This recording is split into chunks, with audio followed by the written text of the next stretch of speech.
Parthenium গাছকে জীবন্ত cancer বলা হয়ে থাকে। পার্থেনিয়াম গাছের পাতা দেখতে অনেকটাই গাজর গাছের মতো।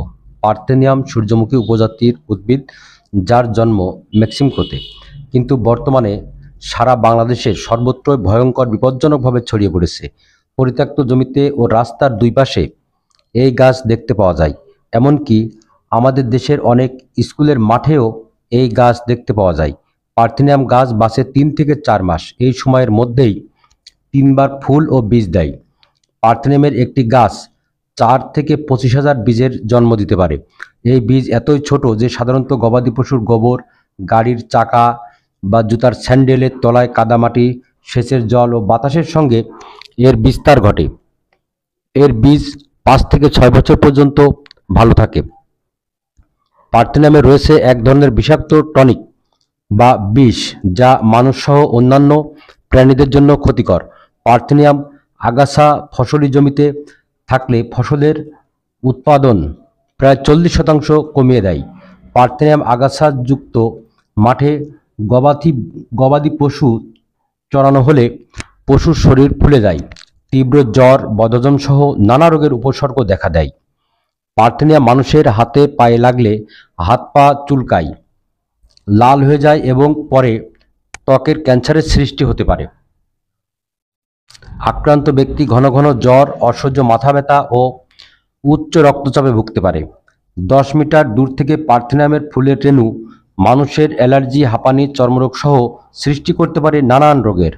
এই আগাছা 70% মানুষের চর্মরোগ, 30% মানুষের শ্বাসকষ্টজনিত রোগ সৃষ্টি করতে পারে। ভারতের পুনেতে পার্থেনিয়ামজনিত বিষক্রিয়ায় এ পর্যন্ত 12 জন মারা গেছে। পার্থেনিয়াম গাছ ধ্বংস করার উপায়। পার্থেনিয়াম গাছের গায়ে 3-4 লিটার পানির সাথে 1 কেজি লবণ মিশিয়ে অথবা কেরোসিন স্প্রে করলে পার্থেনিয়াম খুব তাড়াতাড়ি মারা যায়। তবে এতে অনেক অসুবিধা আছে, যেমন পদ্ধতিটি ব্যয় সাপেক্ষ। কেরোসিন জলাশয়ে ছড়িয়ে পড়লে পানি নষ্ট হবে, তাই খুব কম খরচে এটি বিনাশ করার সবচেয়ে ভালো উপায় হলো 3-4 লিটার পানিতে 1 কেজি লবণ ভালো করে মিশিয়ে গাছের পাতায় ও গোড়ায় স্প্রে মেশিনের সাহায্যে স্প্রে করলে 2 দিনের মধ্যে পার্থেনিয়াম গাছ মারা যাবে। সাবধানতা অবলম্বন। পার্থেনিয়াম গাছে কোনোভাবেই হাত দেবেন না এবং বাচ্চাদের দূরে রাখুন। পার্থেনিয়াম ছাপাই অভিযানে সবসময় মুখে মাস্ক ও হাতে গ্লাভস ব্যবহার করবেন। এছাড়া ফুল হাতা জামা ও ফুল প্যান্ট পরে থাকা ভালো।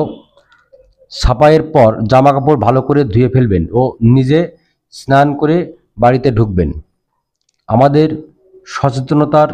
আমাদের অসচেতনতার সুযোগ নিয়েই পার্থেনিয়াম এত দ্রুত বংশবিস্তার করছে।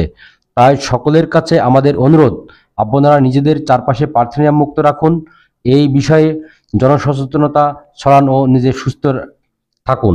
এবং সরকারিভাবেও আমাদের দেশে পার্থেনিয়ামের ব্যাপক প্রচারণা প্রয়োজন।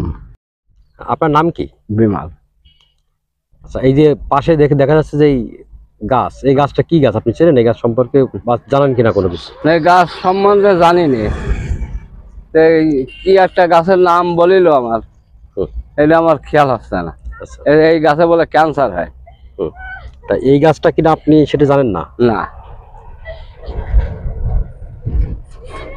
এই গাছটা খুবই ভয়ঙ্কর একটা গাছ। এই গাছের নাম হলো পার্থেনিয়াম। হ্যাঁ। জি। এখানে কি মনে হচ্ছে আপনার জায়গায় চাষ করা হয়েছে এরকম দেখে মনে হয়? না, একে চাষ করে না, আসলেই হয় এরকম মনে হচ্ছে না আপনার দিকে? দেখলি তো মনে হয় চাষ করা। আপনার নামটা কি? আমার নাম শ্রী প্রকাশ চন্দ্র সেন। আচ্ছা, কোন গ্রাম আপনার বাসা? আমার বাড়ি খদ্দরাই গ্রাম, আচ্ছা, উপজেলা কালীগঞ্জ, জেলা ঝিনাইদহ। আচ্ছা, এই যে গাছটা আমরা দেখতে পাচ্ছি, এই গাছটা কি চিনেন আপনি? নেই, গাছ চিনি নেই। 4-5 বছর হঠাৎ আমরা দেখছি এখানে 4-5 বছর মতো। তবে অপর্যাপ্ত মাঠ ঘাট বরজ বনিতের ভিতরে, আবাদ ঘাটের ভিতরে এই গাছেই ছেয়ে গিয়েছে একদম। কিন্তু এর মরার কোনো কিছু আমরা পাচ্ছি না, বা টেনে ধরে যে তুলবো সেটাও আমাদের কোনো মানে নিরসন করছে না।